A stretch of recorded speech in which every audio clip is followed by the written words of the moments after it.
When we think of the mafia, the image that often comes to mind is one of notorious bosses, bloody shootouts, and covert power schemes. But have you ever wondered what role women play in this world? Are they merely supporters in the background? Or are they the masterminds pulling the strings? From the smallest decisions to grand strategies? In reality, across both Europe and the Americas, women not only exist within mafia organizations but have risen to become symbols of power. However, there is a stark difference between these two regions. In Europe, women like Maria Licciardi operate quietly, building networks in the shadows and maintaining control through absolute loyalty. Meanwhile, in the Americas, figures like Sandra Ávila Beltrán openly challenge authorities and the media, transforming themselves into icons of power amid the perilous drug wars. What, then, accounts for this difference? Is it the social and cultural context or the very nature of the gang systems? And which approach is more effective in this world of blood and schemes? This is the story we are about to explore. But before delving into these tales, let us take a step back to understand the origins of women's roles in the underworld. History has shown that, from early on, women have been an integral part of mafia organizations. They were not just the backbone, but also strategists, secret keepers, and sometimes the ultimate rulers when the bosses were taken out of the game. In Europe, particularly in Sicily, women in mafia gangs have learned how to exploit societal stereotypes to their advantage. Women were seen as harmless, as individuals who would never be involved in dirty dealings. This perception allowed them to act as couriers for information, money, and even weapons without arousing suspicion. But their roles did not stop at being mere supporters. They learned to wield power, intelligence, and secrecy to gradually carve out their positions within these organizations. In contrast, in the Americas, women in gangs did not just operate in the shadows but stepped into the spotlight. Sandra Ávila Beltrán, known as the Queen of the Pacific, is a prime example. With her elegant appearance and exceptional communication skills, Sandra broke gender stereotypes to become one of the most influential figures in transnational drug trafficking. Yet, does this public approach prove more effective than Maria Licciardi's subtle mastery in Europe? This narrative is not just about gangs. It is a story of cultural differences, the adaptability of women to different environments, and how they exercise power in unique ways. So, where does the power of female mafiosi truly come from? And what does their approach to wielding power signify in the broader social context? Let us dive deeper to find the answers. To delve deeper into the role of women in mafia organizations, we must begin at the cradle of the mafia, Sicily, Italy. Here, in the 19th century, organizations like Cosa Nostra and Camorra began to emerge.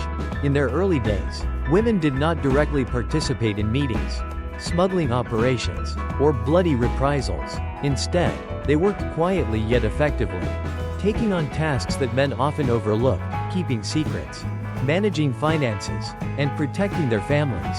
But do not think they merely played a supporting role.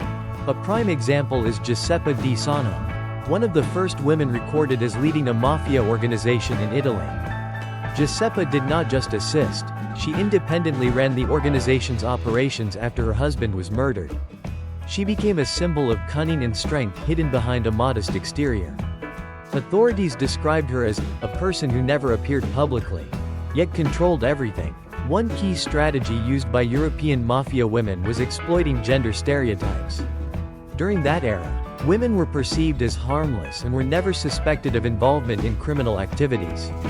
This allowed them to carry out tasks such as transporting information, money, and even weapons without being scrutinized. They became secret messengers, safeguarding the organization's most critical secrets. To law enforcement, women in the mafia were almost invisible. By the 20th century, however, their roles had evolved. Women were no longer confined to backstage roles but began stepping onto the stage of power.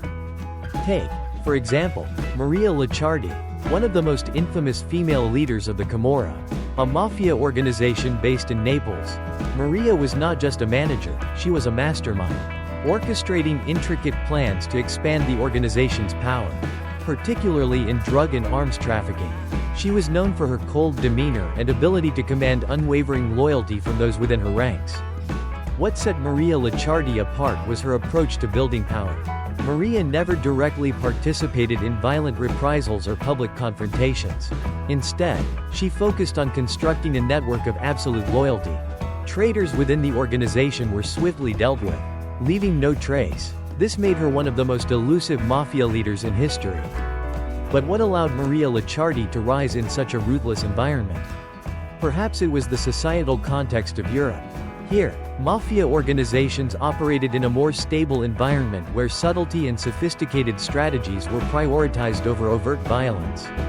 Women like Maria leveraged this to build their power without having to openly assert themselves. This sophistication raises a critical question. Is this approach more effective than the bold and public strategies employed in the Americas? To answer this, we must cross the Atlantic, where Mexican and Latin American gangs have created an entirely different manifestation of power. Across the Atlantic, a completely different story unfolds. Latin America, particularly Mexico, is renowned for its infamous drug cartels such as Sinaloa, Los Zetas, and the Gulf Cartel. Here, power is not confined to the shadows but is openly displayed through symbols, relationships, and even the media. In this environment, women also play a significant role, but they do not hide their presence as they do in Europe. Sandra Ávila Beltrán, known as the Queen of the Pacific, is a prime example of this bold style. Born into a family with a long history in Mexico's mafia, Sandra entered the underworld early. However, rather than merely supporting others, she carved her own path and established her position within notorious drug networks. Sandra was not only known for her operational skills but also for how she turned herself into an icon. With an elegant appearance and impeccable fashion sense, Sandra did not fit the stereotype of a drug trafficker. She graced magazine covers, became the subject of stories, and even gave interviews with confidence. When arrested, Sandra famously smiled and told the media, "I'm just a businesswoman." Sandra's story is not just about power. It's also about how she used intelligence and relationships to achieve her goals. She didn't act alone. Sandra built extensive alliances with cartels in Colombia and the United States, creating a transnational drug trafficking network. Unlike Maria Licciardi, however, Sandra did not shy away from the spotlight. She openly showcased her power, at times even challenging authorities. However, this boldness came with risks. Sandra faced betrayals and arrests more than once. Yet, even in prison, she remained a symbol of power and cunning. Sandra Ávila Beltrán's story raises a big question: is this bold public approach truly more effective than the discreet and sophisticated leadership styles of European mafia figures? And if Sandra operated in Europe, could she have been as successful as Maria Licciardi? To answer this, we need to examine the social context and how each region shapes the strategies of female mafia leaders. To truly understand the differences between female mafia leaders in Europe and the Americas, we need to delve deeper into how social contexts and power structures influence their strategies. Why was Maria Licciardi able to discreetly control the Camorra, while Sandra Ávila Beltrán faced numerous risks in publicly asserting her power? Let's start with Europe. In Italy, mafia organizations like the Camorra, Cosa Nostra, and 'Ndrangheta have existed for hundreds of years, becoming almost inseparable from society. These organizations not only operate in secrecy but are also deeply intertwined with local politics, economy, and culture. This creates a closed system where loyalty and the ability to maintain secrecy are crucial for survival. Maria Licciardi understood this better than anyone. During her reign, she not only focused on expanding power but also on building an absolute network of loyalty. She knew that in a system where everyone knows one another, even a small mistake could destroy the entire organization. Therefore, Maria ensured that no betrayal went unpunished.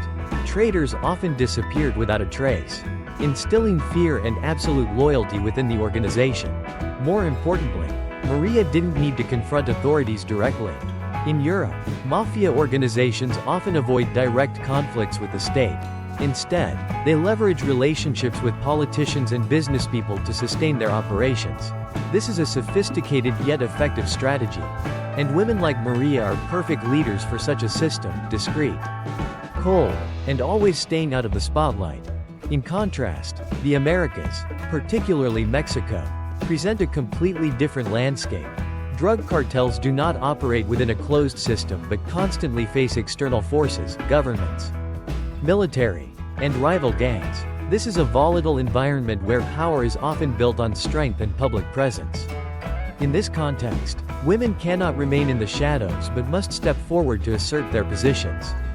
Sandra Ávila Beltrán is a prime example. In Mexico, where drug cartels control everything from borders to local politics, Sandra understood that to survive, she needed to display her power openly. Unlike male drug lords, Sandra did not rely on violence. Instead, she used cleverness and relationships to create a vast power network. Sandra's method of building power illustrates the difference between Europe and the Americas. Rather than depending on absolute loyalty like Maria, Sandra used relationships and mutual benefits to control her organization. She was willing to collaborate with rival gangs if it served her interests and even work with politicians and police to protect her operations. However, this approach also came with significant risks. In an unstable system, maintaining alliances and control becomes more challenging, especially with constant threats of betrayal. This contrast not only reflects the strategies of Maria and Sandra but also highlights how societal contexts shape the roles of women in the mafia. In Europe, where society is more stable, women like Maria can leverage discretion and skill to build power. In the Americas, where conflict is unavoidable, women like Sandra are forced to be bold and public to maintain their positions. However, Sandra's boldness also brought a major advantage: the ability to create a symbolic image. To many, Sandra was not just a cartel leader but a symbol of strength and audacity in a high-risk world. This helped her maintain power even after being arrested, making Sandra one of the most famous figures in the underground world of the Americas. But the question remains: which approach is truly more effective? Maria's discretion and sophistication or Sandra's boldness and publicity? On one hand, Maria's finesse allowed her to avoid government attention and sustain operations for a long time. On the other, Sandra's openness enabled her to build a broader power network, albeit with greater risks. Perhaps the answer lies in the contexts in which they operated. In Europe, where social stability permits mafia organizations to act in secrecy, Maria's strategy is ideal. In the Americas, where instability and conflict are inevitable, Sandra's boldness becomes an advantage. What do you think? If Maria Licciardi operated in Mexico, could she succeed like Sandra Ávila Beltrán? Or conversely, if Sandra worked within the European mafia system, could she maintain power without publicly asserting her presence? These are questions to ponder as we delve deeper into the underground world of women in the mafia. In the previous section, we discussed the differences in how female mafiosi operate in Europe and the Americas.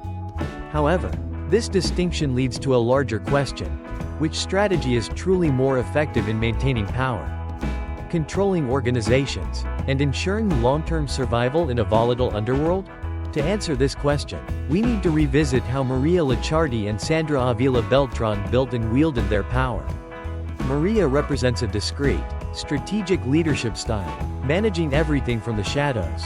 Sandra, in contrast, adopts a bold, public approach, ready to face significant risks to expand her influence. Starting with Maria Licciardi, as a leader in the Camorra, Maria understood that the survival of her organization depended not only on illegal activities but also on internal stability. The Camorra was not just a gang but a familial system where loyalty was paramount.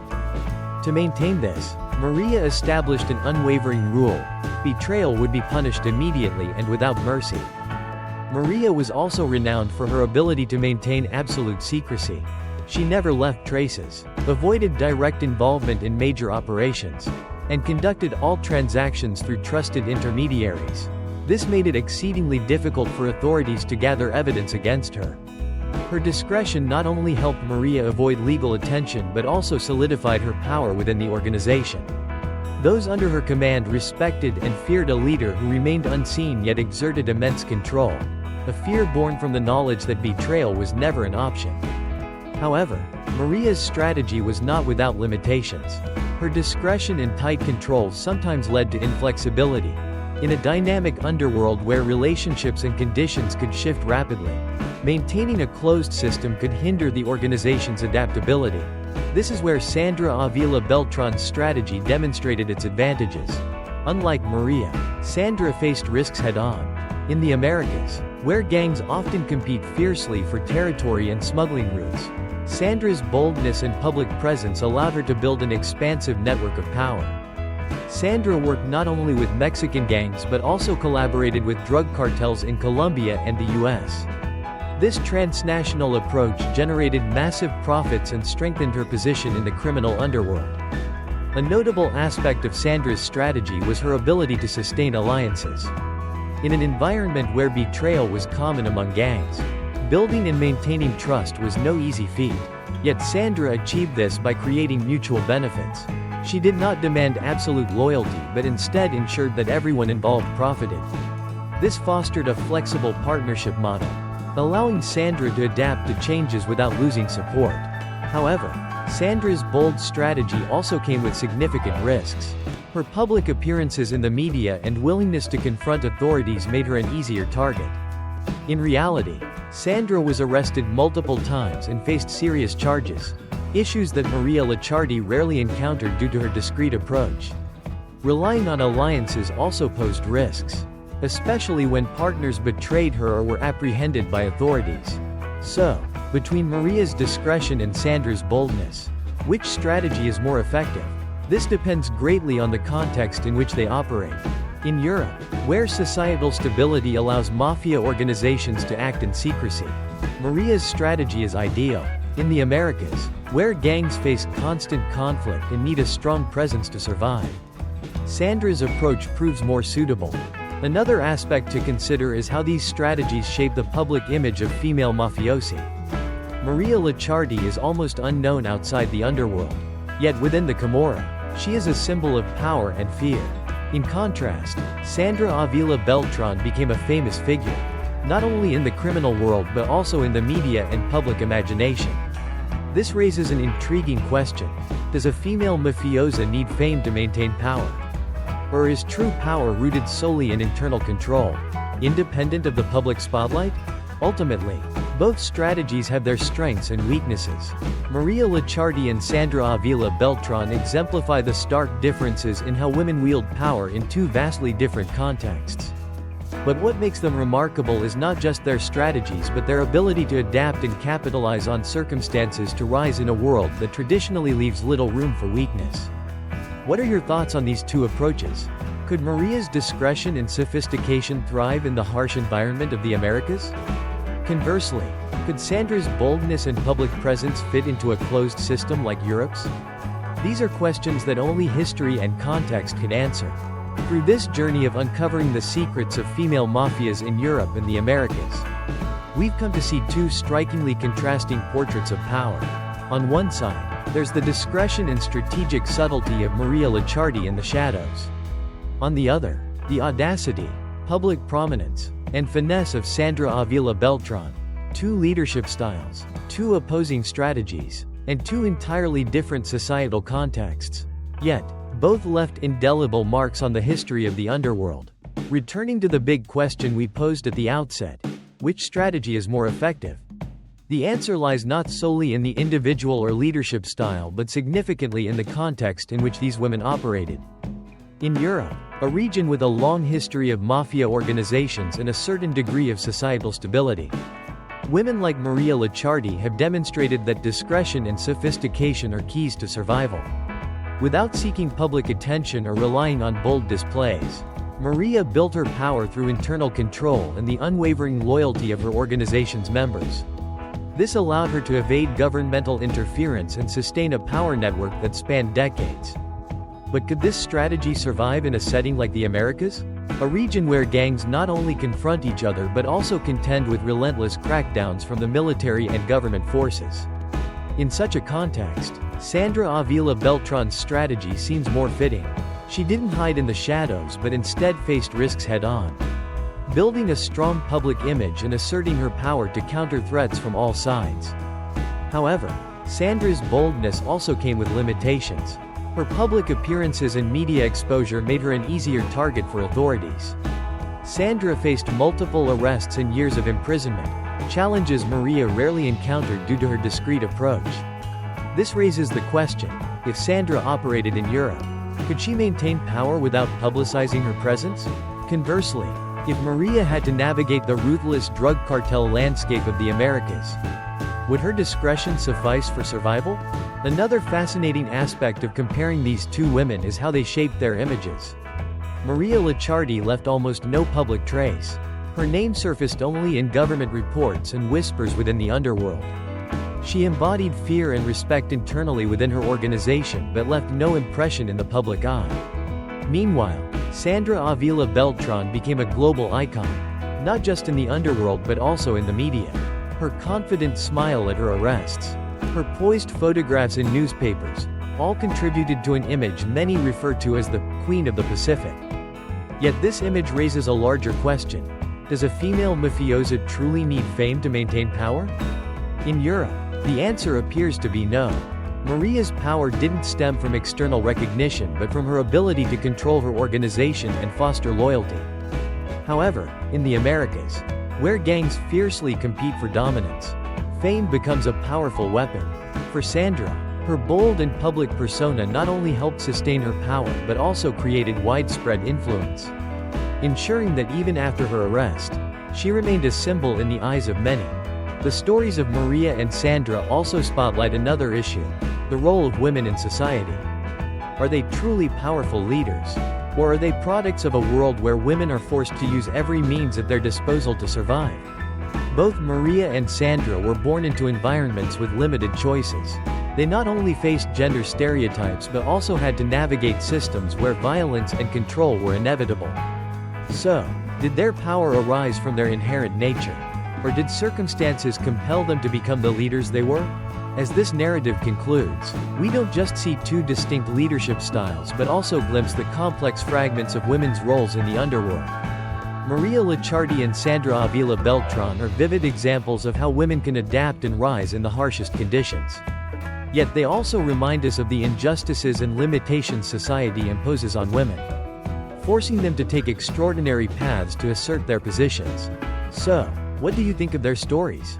If you had to choose, would you support Maria's discreet, sophisticated approach or Sandra's bold, public strategy? Where do you think true power lies, in the shadows or under the spotlight? And is the world of female mafias merely a reflection of societal inequities? Or is it proof of women's extraordinary intelligence and adaptability? Share your thoughts in the comments. I'd love to hear your perspective.